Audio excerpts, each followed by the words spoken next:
Vamos a seguir entonces con la que nos había quedado la segunda parte de síndromes coronarios crónicos, y un poco la idea es hablar del tratamiento y de algunas otras circunstancias o situaciones que se la colocan dentro de lo que son los síndromes coronarios crónicos en la última guía de la Sociedad Europea de Cardiología. Cuando nos planteamos el tratamiento de este cuadro, que como siempre les digo, no es lo que ustedes más ven, porque esto uno lo ve más en consultorio, es una patología más común de un consultorio que de una internación, pero sí se puede llegar a ver en una guardia, eh, pero en general como ya evolución, como una angina progresiva. El tratamiento tiene dos objetivos fundamentales: aliviar la angina, o sea, mejorar el síntoma y por ende la presencia de isquemia, con el objetivo de mejorar calidad de vida y obviamente, como siempre, prevenir el infarto, que es lo que va a matar a estos pacientes, y por ende la muerte, y de esta manera prolongar la vida. Se basa el tratamiento en dos grandes partes: la intervención en el estilo de vida y el control de los factores de riesgo cardiovascular, y el tratamiento farmacológico eh, específico. Y después, en algunos pacientes que esté indicada, la revascularización. Las intervenciones de este estilo de vida y el control de los factores de riesgo está dado por, en primer lugar, o uno de los más importantes, dejar de fumar. Simplemente con dejar de fumar hay una disminución del 36% de la mortalidad. En inglés, que son las 5 A's, dejar de, cómo está compuesto los componentes del abandono del hábito tabáquico. En español, aconsejar dejar de fumar, valorar la motivación del paciente, ayudar a dejar de fumar, planificar el seguimiento y preguntarle al paciente si fuma. Además de mismo, la dieta saludable es obviamente importantísima, que ella tenga un alto contenido en vegetales, frutas y cereales. Es un poco lo que se llama la dieta mediterránea, que acá están algunas de las características propias de la misma. Siempre incorporar fibra, un consumo moderado de frutos secos, pescado entre 1 a 2 veces por semana, consumo moderado de carne magra, productos lácteos que siempre sean bajos en grasas y aceites vegetales líquidos, consumir ácidos grasos saturados en menos del 10% de la ingesta calórica total y sustituir por ácidos grasos poliinsaturados. En fin, menos de 5 a 6 gramos de sal al día. En caso de consumir alcohol, siempre limitar la ingesta a menos de 100 gramos por semana o menos de 15 gramos por día. Hoy en día lo que se habla es que se podría aceptar hasta 10 medidas de alcohol por semana, o sea, de las 14 comidas que uno tiene a la semana, incluyendo el almuerzo y cena, un paciente podría beber alcohol 10 veces por semana, no siendo esto acumulativo. O sea que la idea no es que el que no tomó alcohol 4 días puede tomar todo el fin de semana, sino que si no lo tomó, no es conveniente que lo tome. Pero el tema es que esas 10 medidas, que son las aceptadas, son cantidades bastante pequeñas, son no más de 150 centímetros cúbicos de vino cada medida y no más de 250 centímetros cúbicos de cerveza. Así que bueno, hay que tener en cuenta y hay que charlar con el paciente en el consultorio el tema de considerar la cantidad de alcohol. Y obviamente evitar el consumo de alimentos con alto contenido calórico, como los refrescos azucarados. Entonces, además de dejar de fumar y dieta saludable, hay otro punto fundamental, que es la actividad física. Y se recomienda, las recomendaciones de la Organización Mundial de la Salud, de 30 a 60 minutos, 5 a 7 días a la semana, 5 como mínimo, idealmente 7 días. Y a la actividad física se la llama policomprimido, o sea, porque tiene un valor fundamental en el tratamiento de estos pacientes. Fíjense que cada aumento de 1 mililitro kilogramo minuto en el consumo pico de oxígeno durante el ejercicio se asoció con una reducción del 14 al 17% del riesgo de muerte cardiovascular y por cualquier causa en mujeres y varones. Incluso, y este es un ítem importante porque a veces los pacientes consultan, incluso la actividad física irregular durante el tiempo de ocio reduce el riesgo de mortalidad de los pacientes previamente sedentarios, y el aumento de la actividad se asocia con una mortalidad cardiovascular más baja. O sea que haga algo es fundamental y siempre es más a que no haga nada. Obviamente el objetivo ideal sería lo que llamamos rehabilitación cardíaca, y que ya lo estuvimos hablando el año pasado y que también Valentina lo comentó en uno de los seminarios que tuvimos, creo que a principios de este año. Bien, otro tema clave es relacionado con la dieta, mantener un peso saludable, un índice de masa corporal entre 20 y 25. Y el otro tema clave en pacientes cardiológicos, por eso ustedes ven que entre los 18 y los 65 años no es necesario vacunarse, salvo que los pacientes tengan comorbilidades, entre ellas enfermedad cardiovascular. Por eso estos pacientes deben inmunizarse y la vacunación anual contra la gripe puede mejorar la prevención del infarto en pacientes con síndromes coronarios crónicos, cambiar el pronóstico de la insuficiencia cardíaca y reducir la mortalidad, incluso en menores como si también en mayores de 65 años. Por eso la vacunación anual contra la gripe está recomendada para todos los pacientes con enfermedad arterial coronaria, particularmente para los ancianos. Después, un tema muy importante que uno ve en el consultorio de estos pacientes son las instrucciones sobre la actividad sexual. Es un bajo riesgo para el paciente asintomático. La precaución fundamental en los pacientes con síndromes coronarios crónicos es recordar bien que si el paciente está tomando o está utilizando algún tipo de nitroglicerina, no debería utilizar ninguna droga relacionada para el tratamiento de la disfunción eréctil, como el sildenafil o el tadalafil. Bien, otro tema clave, y que como siempre lo charlamos, es la adherencia a la medicación. Estos pacientes muchas veces reciben una polifarmacia, entre los protectores gástricos, aspirina, como vamos a ver, estatinas, betabloqueantes, antagonistas cálcicos, nitritos, y por eso el tema de la adherencia de los pacientes es fundamental, y el tema de intentar unificar horarios para que no haya más de 2 horarios por día suele ser fundamental. Yo siempre les recalco eso. Hay que tratar de que los pacientes dividan la medicación en no más de 2 veces al día. Como hoy en día las estatinas están recomendadas casi siempre por la noche, entonces mi preferencia es con el desayuno o peridesayuno y algunos de los medicamentos por la noche. Es fundamental también en los pacientes con síndromes coronarios crónicos el manejo de la depresión, ansiedad y estrés. Y también es importante lo que se llaman los consejos sobre los viajes a aquellos pacientes que van a tomar un avión o se van a ir para que consideren la cantidad de medicamentos que van a necesitar, las precauciones durante el reposo prolongado. Todas esas cosas son consideraciones a conversar sobre la intervención del estilo de vida.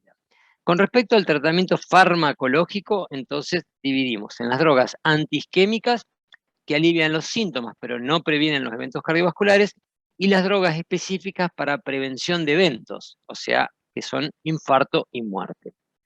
El tratamiento médico óptimo, que es lo que hoy llamamos, y está muy en boga lograrlo en los pacientes con síndromes coronarios crónicos, se puede definir como aquel que controla satisfactoriamente los síntomas y previene los eventos cardíacos asociados con los síndromes coronarios crónicos con una adherencia máxima del paciente y una incidencia mínima de eventos adversos. Entonces, esa es la definición de tratamiento médico óptimo, lo cual es muy interesante, pero muchas veces es difícil de lograr, por lo que decíamos, la intolerancia a alguno de ellos, los efectos indeseables de alguna droga, o incluso a veces la falta de adherencia del paciente. Cuando hablamos de las drogas antiisquémicas, tenemos la posibilidad de plantear monoterapia o utilizar, como usamos en la hipertensión, 2 drogas, o sea, también a dosis no tan altas. La droga probablemente ideal o de primera línea, ahora vamos a ver un esquema, son los betabloqueantes, para lograr una frecuencia cardíaca entre 55 y 60 latidos por minuto de manera basal. Se pueden combinar con bloqueantes de los canales de calcio. Hay que tener precaución ante la suspensión abrupta por el efecto rebote, la suspensión de los betabloqueantes. Y bueno, ya sabemos que está el atenolol, carvedilol, metoprolol, bisoprolol, nebivolol como drogas posibles de administrar en estos pacientes. Con respecto a los bloqueadores de los canales de calcio, tienen un efecto antiisquémico, pero no tienen ningún efecto sobre mortalidad. Y tenemos 4 drogas principales, entre las más utilizadas, no hidropiridínicos, el diltiazem y el verapamilo, y dihidropiridínicos, la nifedipina y la amlodipina. Y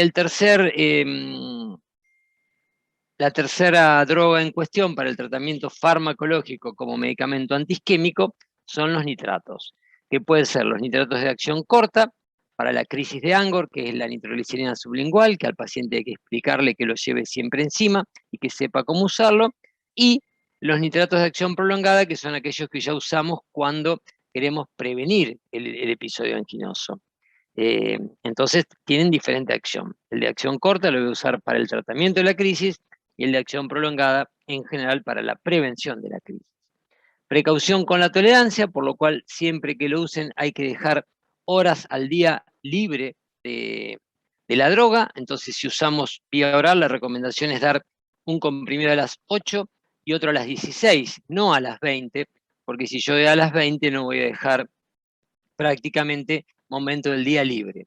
Si yo lo doy a las 16, por lo general a las 20, a las 24 no habría droga en sangre, por lo cual el paciente no desarrolla tolerancia. Lo mismo cuando utilicen parches, hoy en día no se usan tanto los parches como hace unos años atrás, pero los parches, la indicación es colocarlo a la mañana y retirarlo a la noche y no dejarlo puesto todo el día. Efectos indeseables son frecuentes, cefalea, hipotensión, rubor y, como dije anteriormente, ojo cuando se asocian a sildenafil por el riesgo de una hipotensión sostenida y de difícil tratamiento. Bien, entonces como dije, no es que uno va a plantearse siempre dar todo, sino que puede iniciar monoterapia o puede ir agregando. Este es un esquema que está en las últimas guías, donde fíjense el tratamiento estándar es empezar con beta bloqueantes o bloqueantes de los canales de calcio. Si se necesita agregando, pasamos al paso 2, donde asociamos los mismos beta bloqueantes y bloqueantes del calcio dihidropiridínicos, y si así todo no alcanza, añadir un fármaco de segunda línea. Cuando la frecuencia cardíaca alta, entonces ahí podemos plantear beta bloqueantes o bloqueantes de calcio no dihidropiridínicos, como el diltiazeno o verapamilo.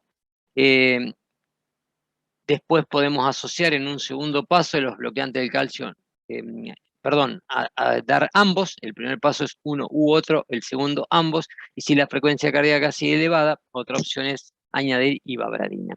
Después están aquellos pacientes con frecuencia cardíaca baja, menos de 50, donde se puede utilizar como monoterapia los bloqueantes de los canales del calcio dihidropiridínicos, y si es necesario agregar una segunda droga, los nitratos de acción prolongada. Bien, estas son las diferentes combinaciones y son todas consideraciones que hay que tener, ya como dije, el estándar, pacientes con frecuencia alta, con frecuencia baja, con disfunción del VI o insuficiencia cardíaca, y también esos pacientes con presión arterial baja. Entonces, todas estas son diferentes posibilidades de encarar el tratamiento con una, dos o tres drogas en los pacientes con síndromes coronarios crónicos como tratamiento antiisquémico.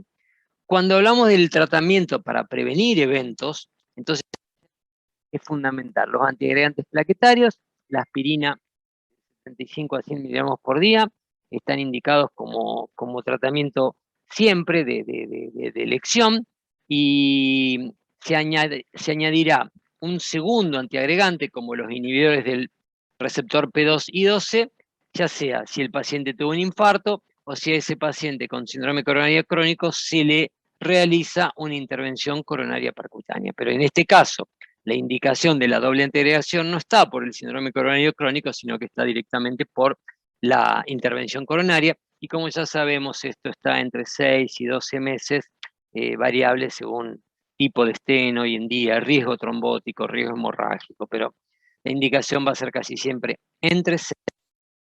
Las drogas que ya conocen muy bien son el clopidogrel, prasugrel o ticagrelor, y tener cuidado sobre todo del clopidogrel, la intolerancia con los inhibidores de la bomba de protones.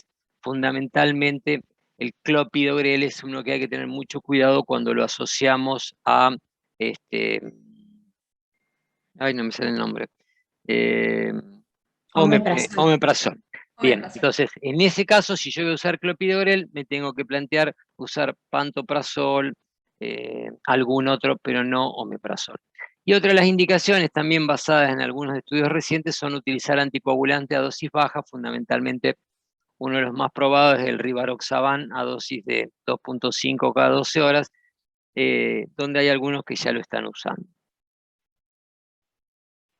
Y con respecto al otro gran capítulo de drogas para prevenir eventos, son las estatinas. Fundamentalmente son recomendadas independientemente del LDL.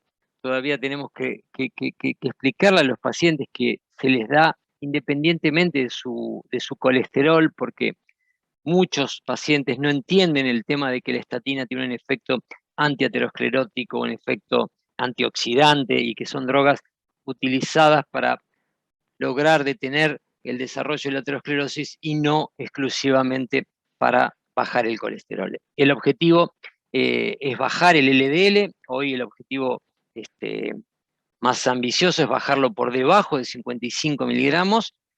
Obviamente hay que usar estatinas de alta intensidad, como la rosuvastatina o la atorvastatina, y por lo general, para lograr los objetivos, tengo que utilizar dosis altas, y cuando no logro el objetivo, agregar, añadir al mismo el ezetimibe. Habitualmente el ezetimibe venía casi siempre solamente asociado a la atorvastatina, y ya ahora hay varias marcas comerciales que han asociado el ezetimibe también a la rosuvastatina. Entonces en una sola pastilla tengo las dos drogas. Y en aquellos pacientes que tienen totalmente intolerancia a la estatina, o con las estatinas y el ezetimibe no logro el objetivo, me voy a tener que plantear, fundamentalmente si son pacientes de alto riesgo, la utilización de los inhibidores del PCSK9, pero que ya sabemos la limitación que tenemos en nuestro medio del elevadísimo costo de estas drogas. Bien, y por último, también con una finalidad de prevenir eventos, los inhibidores de la enzima de conversión, pero solo cuando hay patologías asociadas al síndrome coronario crónico, como pacientes que además de su cuadro coronario son hipertensos, tienen insuficiencia cardíaca o diabetes.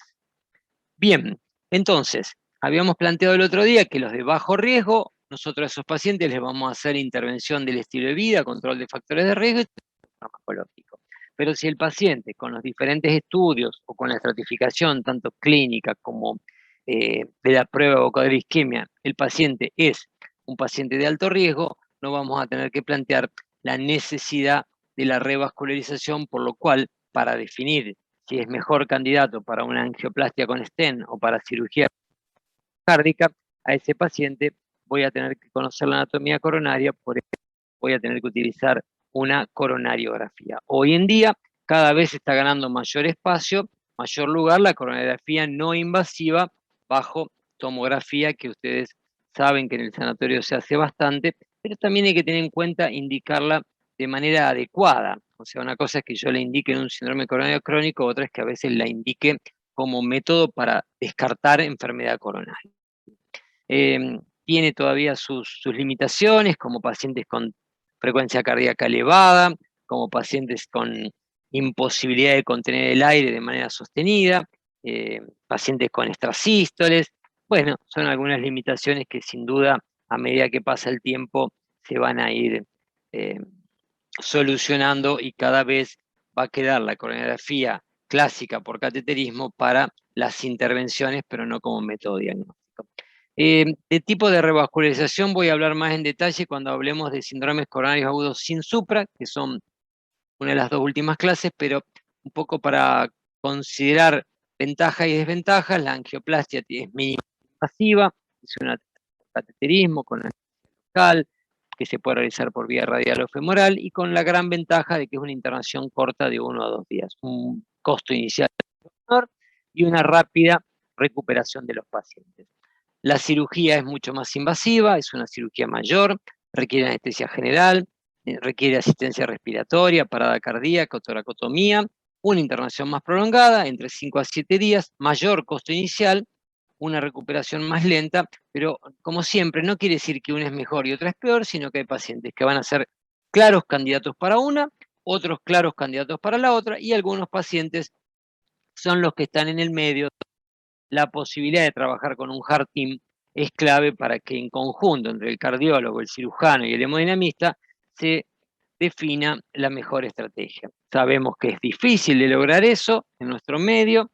El diálogo no es una virtud que nos caracterice, pero sin duda que el cardiólogo tiene que ser el que ustedes se están formando como cardiólogos, y creo que tienen que lograr tener la mayoría de herramientas disponibles posibles para que su opinión sea la definitiva. O sea, la manera en los jardines que cada uno opine, pero el que va a tomar la decisión por lo general es el cardiólogo clínico, que es el que conoce más al paciente y el que tendrá que analizar en conjunto con el paciente cuál es la mejor estrategia en cada caso. Bien, y un poco entonces, para hablar de esta nueva clasificación de síndromes coronarios crónicos, vamos a hacer algún análisis de estos otros grupos.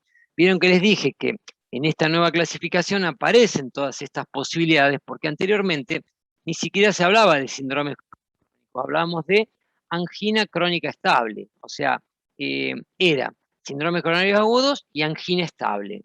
Hoy se han incluido en la clasificación de síndromes coronarios crónicos una serie de subgrupos de pacientes que costaba identificar dónde ponerlos.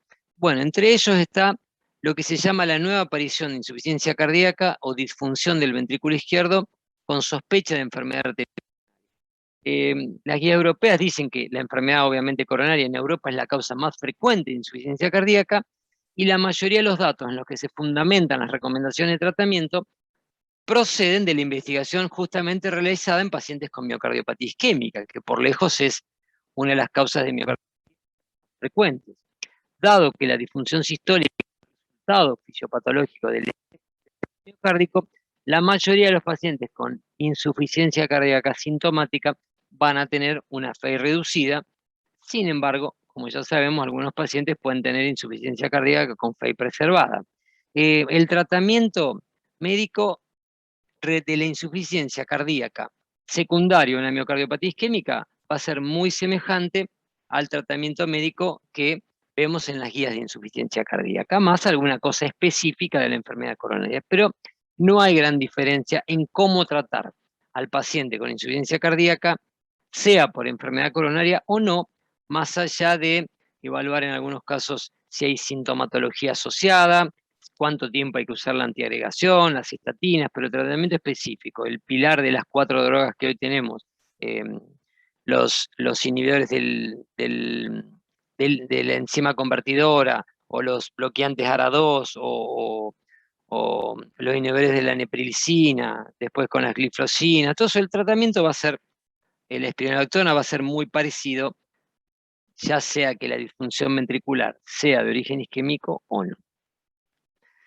La sospecha, la indicación en este tipo de pacientes que tienen nueva aparición de insuficiencia cardíaca, o sea, que debutan de esa manera, realizar, como cuando hacemos la afiliación de una miocardiopatía, realizar CCG o angiotac para establecer la presencia y el grado de enfermedad arterial coronaria si no se ha confirmado con anterioridad y evaluar la indicación de revascularización. Vieron que a veces, aunque parezca increíble, hay pacientes que llegan con insuficiencia cardíaca, nunca en su vida tuvieron ANGO, le hacemos un ecocardiograma, tiene 25% de FEI, uno le hace una coronariografía y el paciente tiene 3 vasos, y a pesar de que nunca tuvo ningún tipo de evento coronario. En esos pacientes, habitualmente lo que uno hace es, luego de identificada la enfermedad coronaria como responsable de la miocardiopatía, es evaluar viabilidad y presencia o no de isquemia, y en base a eso definir si requiere revascularización y por qué técnica. La revascularización, sin lugar a dudas, puede mejorar la función del ventrículo izquierdo y el pronóstico al reducir la isquemia del miocardio hibernado, que obviamente miocardio hibernado es miocardio viable. Y acá de nuevo, estos son pacientes que es fundamental un equipo multidisciplinario donde tengamos el especialista. Nosotros discutimos mucho estos pacientes con el especialista en resonancia para que nos diga, a ver, bueno, mira, tenemos esta anatomía coronaria, ¿qué te parece? ¿Se justifica? Porque a veces uno se encuentra una descendente anterior tercio medio de 90%, pero todo el territorio de esa arteria está totalmente adelgazado, no viable, y lamentablemente esos pacientes no se van a beneficiar revascularizando esa arteria. Por ahí hay que revascularizar otra arteria que irriga territorio viable. Bueno, después incluyen dentro de este grupo de síndromes coronarios crónicos estos pacientes que pueden ser sintomáticos o asintomáticos, pero que están estables a menos de un año después que tuvieron un síndrome coronario agudo o una revascularización reciente. O sea, ese paciente que por lo que fuera vino con un síndrome coronario agudo y le hicimos una intervención, queda sintomático, bueno, se le incluyó hoy a estos pacientes dentro de los cuadros coronarios crónicos, más allá de que no tengan angina. Por eso pueden ser sintomáticos o asintomáticos. Pero fíjense que dividimos menos de un año y más de un año. En estos pacientes, tras la revascularización o la estabilización del síndrome coronario agudo, claramente los pacientes deben ser monitorizados mucho más estrechamente debido al mayor riesgo de complicaciones y a los cambios en el tratamiento farmacológico. Bueno, ellos recomiendan un mínimo de 2 consultas anuales. Uno habitualmente es un poco, mi planteo es hacer un poco consultas más seguidas en estos pacientes hasta que yo ya sé que el paciente realmente está asintomático y o bien estabilizado. Son muchos estos pacientes que hoy vemos con síndromes coronarios agudos que los revascularizamos, pero después es fundamental seguirlos de cerca al principio, porque el mayor riesgo de nuevos eventos o de complicaciones está en los primeros meses. También recomiendan reevaluar la función del ventrículo izquierdo, pero no de manera tan apresurada, sino como mínimo entre las 8 a 12 semanas de la intervención.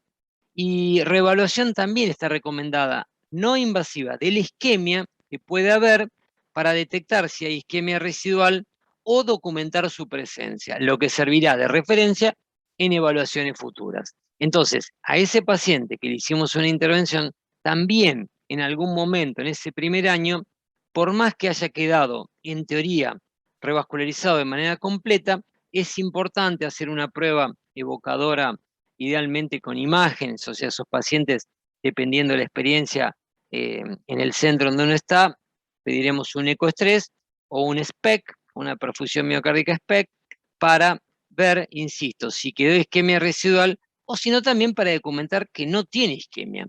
Y si en el seguimiento alejado me aparece isquemia en algún territorio, voy a sospechar que puede haber progresión de la enfermedad.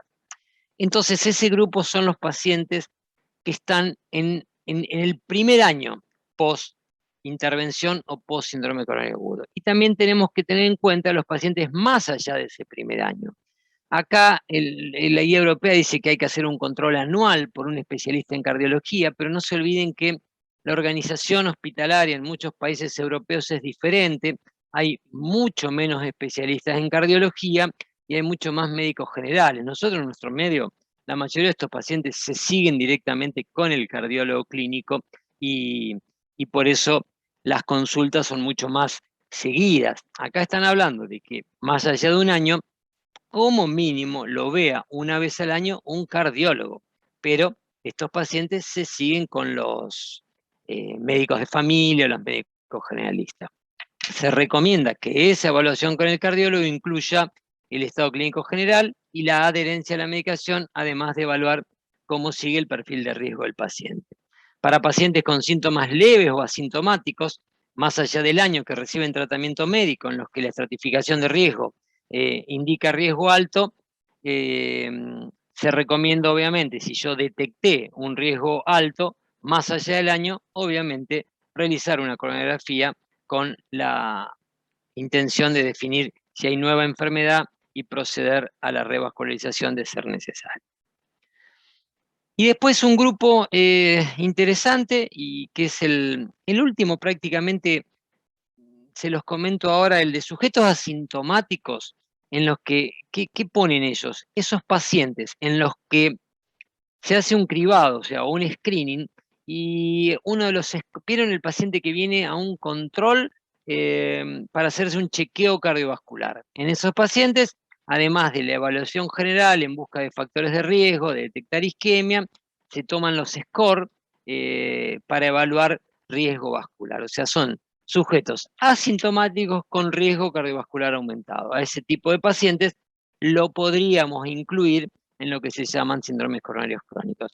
Pero bueno, el punto 5 que me interesa, que es un tema que permanentemente hablamos, aquellos pacientes que tienen angina y que hay sospecha de 2 grandes grupos, lo que llamamos vasoespasmo o angina microvascular. Empezando entonces con estos pacientes, fíjense también un dato, durante muchos años, antes que ustedes hicieran medicina, decíamos que pacientes con angina y coronarios normales, riesgo bajo se decía. Sin embargo, hoy se sabe que la angina y la enfermedad no obstructiva se asocian con un riesgo aumentado de eventos clínicos adversos. O sea que esto que llamamos como que englobamos dentro del vasoespasmo o la angina microvascular no tiene un riesgo tan bajo como se creía en aquel momento. Hoy está este grupo también de los INOCA, cuando son isquemias sin enfermedad coronaria obstructiva, y bueno, y los MINOCA, que son, como ya saben, los pacientes con infarto sin enfermedad coronaria obstructiva, que obviamente es un desafío detectar cuál es la causa de ese síndrome. Pero entonces, el concepto clave acá, estos pacientes que están con angina, y estamos tratando de identificar la causa, saber que no son pacientes de bajo riesgo. Por supuesto que tienen mejor pronóstico que los pacientes con infarto aterosclerótico donde se tapó una arteria, pero no son pacientes con un riesgo bajo, sino que tienen riesgo aumentado. ¿A qué se debe esto? A veces, ¿cómo explicamos no encontrar enfermedad? Porque la CCG, como ya lo hablamos siempre, tiene a veces un bajo rendimiento diagnóstico por varias cosas. Es una luminografía, es una imagen bidimensional y no tridimensional, y nos pasa fundamentalmente cuando hay estenosis angiográficamente leves o moderadas o estrechamientos coronarios difusos, y que la importancia funcional de las mismas la CCG subestima. Otras, estos trastornos que afectan al territorio microcirculatorio y no son capaces de detectarse por la resolución de las técnicas angiográficas actuales. Ya acuérdense que con la CCG lo que vemos son las arterias, las arterias grandes, o sea, las arterias epicárdicas. No podemos detectar alteraciones a nivel de la microcirculación. Y la otra cosa que tiene limitación la CCG es aquellos pacientes con estenosis dinámicas, ya sea espasmo coronario o otra cosa que estuvimos viendo también en el último tiempo, algo intramiocárdico que no es evidente si uno no lo analiza cuidadosamente. O sea, son estenosis dinámicas, son distintos mecanismos. Una cosa es un espasmo coronario y la otra es muy diferente, un puente intramiocárdico. Bueno, y en muchas ocasiones, y casi siempre, porque persisten síntomas, este tipo de pacientes que tienen angina y enfermedad no obstructiva se someten a un montón de pruebas diagnósticas, incluso, como dice ahí, repetición de CCG. Conozco pacientes que se han hecho 4 coronariografías, todas con arterias coronarias sin lesiones angiográficas. A veces pasa porque vienen de lugares distintos, el paciente consultó una vez, si no sería muy raro que a un mismo médico uno tenga que pedir 3 veces una coronariografía, pero cuando los pacientes son evaluados en diferentes lugares, puede pasar porque el médico no conoce los antecedentes ni todos los estudios que se hicieron previamente. Pero eso está descrito que pasa. Y todo esto aumenta los costos e implica hacer pruebas de manera innecesaria en pacientes que ya tienen una patología demostrada. Y es como que estamos buscando la obstrucción coronaria. Doc, le hago una consulta. Dale. En el caso del puente intramiocárdico, ¿hace cambios en el electro? ¿Cómo se Eh, comportaría? en general, de definir que un puente intramiocárdico es responsable de angina es casi por exclusión.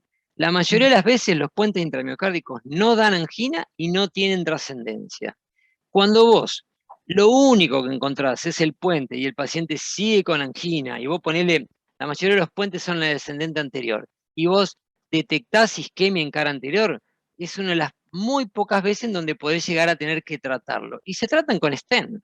Y el stent logra que cuando la arteria está en la parte intramiocárdica no le genere ese signo del ordeñe que se llama, y que produce la compresión sistólica de la arteria. Habitualmente no debería dar cambios. Por eso insisto, como regla, los puentes son hallazgos y no dan enfermedad. Pero fíjate que por eso lo ponen en este grupo, porque muy de vez puede ser responsable. Distinto el vasoespasmo, ahí ya la cosa cambia. El Claro. vasoespasmo sí, obviamente, se asocia mucho más a clínica y tiene un tratamiento específico. Entonces, lo que sería, eh, ¿cuándo sospechar angina vasoespástica o vasoespasmo coronario? En pacientes anginosos, pero predominantemente en reposo y que tienen una buena tolerancia al esfuerzo. La probabilidad de angina vasoespástica aumenta de diagnosticarla cuando los ataques siguen un patrón circadiano, más episodios por la noche y o a primera hora de la mañana, donde el tono vasomotor está aumentado. Entonces, ahí lo debemos sospechar, no tanto en aquel que tiene angina con el esfuerzo. Suelen ser pacientes más jóvenes que los pacientes coronarios tradicionales y tener menores factores de riesgo que los pacientes con angina de esfuerzo clásica, excepto el hábito tabáquico. El tabaquismo se asocia de manera muy cercana al vasoespasmo coronario. Yo les diría que de pacientes con vasoespasmo coronario que he visto en mi vida, pero claramente demostrado, donde uno lo puede confirmar al vasoespasmo, y más del 90% eran fumadores. Y dentro del tratamiento que hagan, la suspensión del hábito tabáquico es la clave para la mejoría de estos pacientes. Y se debe también sospechar vasoespasmo coronario en pacientes que tienen un stent permeable y que siguen con angina. ¿Por qué? Porque también en los lugares de colocación del stent y sobre todo en los márgenes proximal y distal está descrito que podría haber una tendencia al vasoespasmo. Por eso ustedes dicen, el paciente tiene angina, tiene antecedentes de un stent, lo estudio, el stent está permeable. No tiene nada. Bueno, en esos pacientes recordar que podría ser también factible que tenga vasoespasmo coronario relacionado al stent. ¿Cómo hacemos el diagnóstico de vasoespasmo? Bueno, se basa en detectar los cambios isquémicos transitorios en el segmento ST durante un ataque de angina. Pero obviamente estos ataques son normalmente en reposo, no los alcanzamos a detectar, por eso es muy difícil documentarlo en un electro convencional. Y el método de elección en estos pacientes es un monitoreo electrocardiográfico ambulatorio, o sea, un Holter. ¿Se acuerdan el paciente este que hablábamos el otro día, el papá de la residente de cirugía que habían visto un Supra, pero un Holter muy malo, un Holter que no decía cuántos minutos había tenido Supra y que obviamente ese paciente no había tenido angina durante el Supra. Entonces, saber si ese monitoreo nos demostró vasoespasmo coronario es imposible. En ese paciente puntual, después le repetimos un Holter y no se vio ningún episodio de Supra en las 24 horas. Cuando la sospecha de vasoespasmo es muy alta, ellos recomiendan incluso, cosa que en nuestro medio es excepcional, un Holter de 7 días, o sea, un Holter de una semana entero. ¿Por qué? Y porque estos pacientes no hacen todos los días el vasoespasmo. Entonces, detectar el Supra a la noche o a la mañana temprano, si no tengo puesto un Holter, es imposible. Acá, insisto, no tenemos, es rarísimo que sea un Holter de más allá de 24 horas, y tampoco tenemos algo que en una época hubo.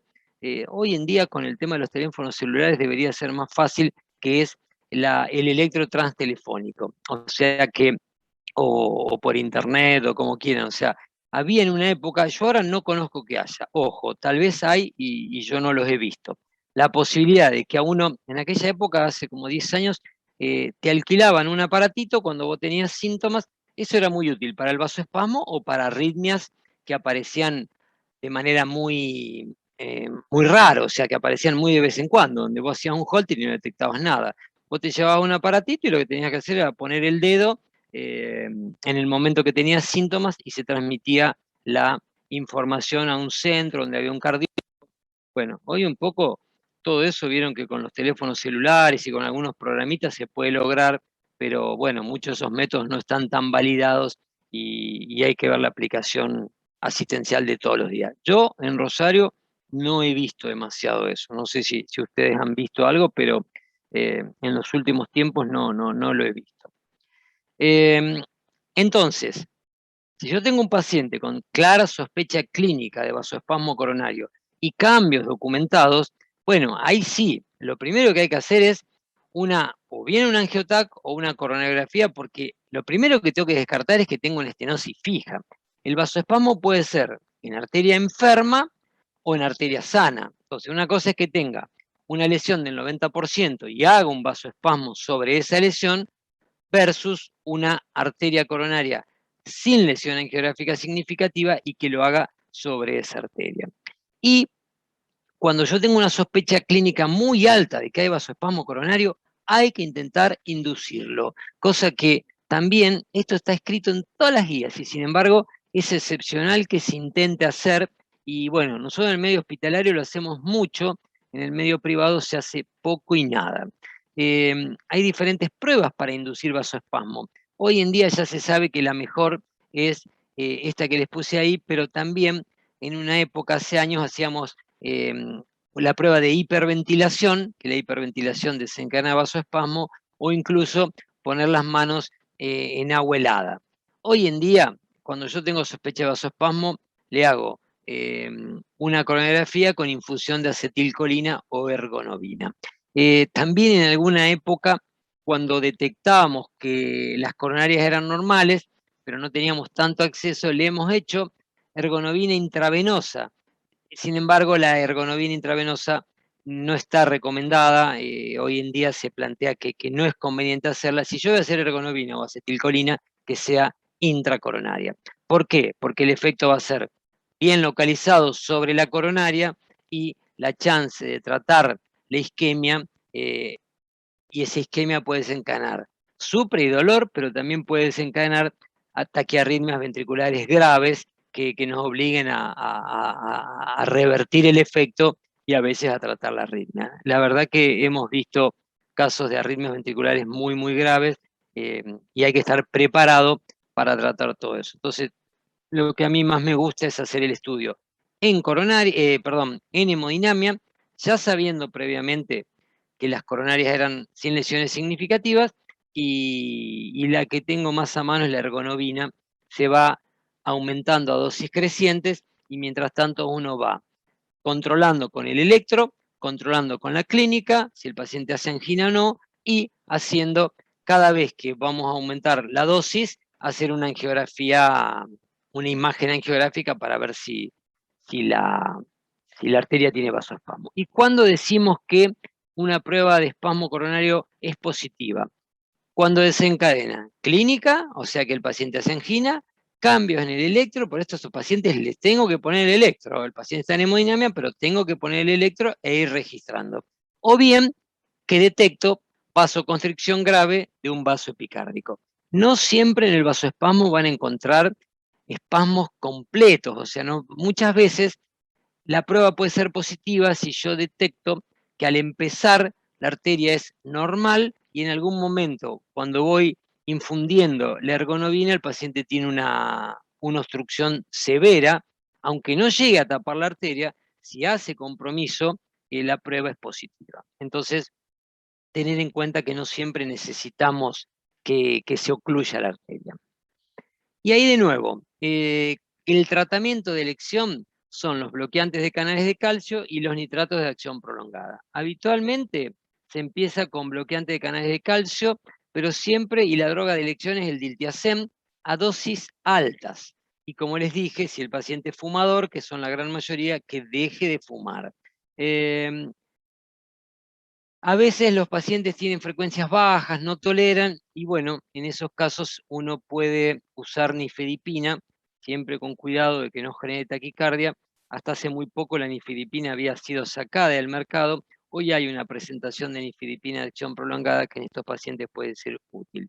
Y si usan diltiazem, insisto, dosis alta. Hemos llegado a usar 720 miligramos de diltiazem. No son pacientes para 60, 120, sino que hay que dar empezar con 180, 360 e incluso llegar hasta 720. Si con eso, los pacientes que hemos detectado espasmo grave, a veces lo que hacemos es repetir la prueba de vasoespasmo intracoronaria con medicación. O sea, ver si la medicación lo protege. Y aunque no lo puedan creer, a veces con pacientes con dosis altas de diltiazem, los pacientes seguían haciendo espasmo coronario y ahí tienen que tratar de agregar otra droga y la droga de elección para asociar a los bloqueantes de los canales de calcio son los nitratos de acción prolongada. Obviamente, más allá del tratamiento farmacológico, el control de los factores de riesgo y los cambios en el estilo de vida, como dije, son fundamentales. Esperen que se me salteó un par de diapos que no sé qué pasó, que es lo de la angina microvascular. Los pacientes con angina microvascular, que es el otro capítulo fundamental que hablamos hoy en día en los INOCA, También presentan típicamente angina relacionada con el ejercicio, evidencia de isquemia en pruebas no invasivas, y sin embargo yo voy y le hago la coronografía y tienen estenosis leves o moderadas, ya sea en la CSG o en la angiotomografía, consideradas funcionalmente como no significativas. Entonces, el origen microvascular por lo general se diagnostica por exclusión. Y la verdad, en los últimos 20 años es poco lo que ha evolucionado esto. Hoy en día se conocen un poco más los mecanismos. Sí se sabe que la disfunción microcirculatoria conlleva un peor pronóstico, como pongo ahí en el tercer ítem, de lo que se pensaba originalmente, e incluso a veces precede al desarrollo de lesiones epicárdicas convencionales, y esto especialmente en las mujeres. Y hay dos mecanismos fundamentales capaces de alterar la función microvascular y que hay que intentar evaluar, y que son la conductancia microcirculatoria disminuida y la desregulación arterial. Esto no me quise meter muy fino, pero esto hoy en día se puede evaluar, hay diferentes técnicas. En general en nuestro medio, nada de esto, de las técnicas para evaluar esto, que puede ser desde la reserva de flujo coronario, el mismo FFR que usamos como para evaluar lesiones severas o no severas, hay técnicas con PET, hay técnicas con eco Doppler sobre la descendente anterior, pero son cosas que en nuestro medio habitualmente no se hacen. Entonces, el diagnóstico suele ser, insisto, por exclusión, y el tratamiento tiene que ir dirigido al mecanismo dominante. Esperen que no quise meterme porque la verdad que el tema del estudio de la angina microvascular es bastante compleja. El tratamiento no es un tratamiento demasiado específico y se basa también en betabloqueantes, inhibidores inhibidores de la enzima convertidora, antagonistas cálcicos y no mucho más que eso. Así que, bueno, un poco como resumen de lo que son los cuadros coronarios crónicos, eh, bueno, empezamos hablando de dolor torácico. La cardiopatía isquémica es una enfermedad muy prevalente, causa número 1 de muerte en el mundo. El sustrato por excelencia es la aterosclerosis coronaria. La forma de presentación es extremadamente variada, yendo, como dijimos, de los pacientes totalmente asintomáticos, pasando en el medio por los síndromes coronarios crónicos, que es su presentación más benigna, entre comillas, síndromes coronarios agudos, y llegando a aquellos pacientes que debutan con una muerte súbita. Recordar siempre que el diagnóstico de la angina de pecho es clínica, y más allá de todos los métodos que ustedes tengan, un buen interrogatorio es clave. Hay que hacer estratificación de riesgo y no siempre pensar que todo paciente con síndrome coronario crónico tiene que terminar en una coronariografía. O sea, si el paciente es bajo riesgo, con el tratamiento farmacológico adecuado y con la intervención en el estilo de vida y el tratamiento eh, farmacológico, va a alcanzar. Ante el alto riesgo, ahí sí, plantearnos la necesidad de revascularización, obviamente asociado al tratamiento médico óptimo. Como dije, el tipo de revascularización y la técnica la vamos a ver cuando hablemos de síndrome coronario agudo sin supra. Y bueno, y lo tan difícil de conseguir que es trabajar en equipo para elegir la mejor estrategia para cada paciente, y también según el lugar donde estemos, porque como siempre digo, en un lugar a veces la mejor estrategia es una y en otro lugar la mejor estrategia es otra. Así que bueno, con la idea de no pasarnos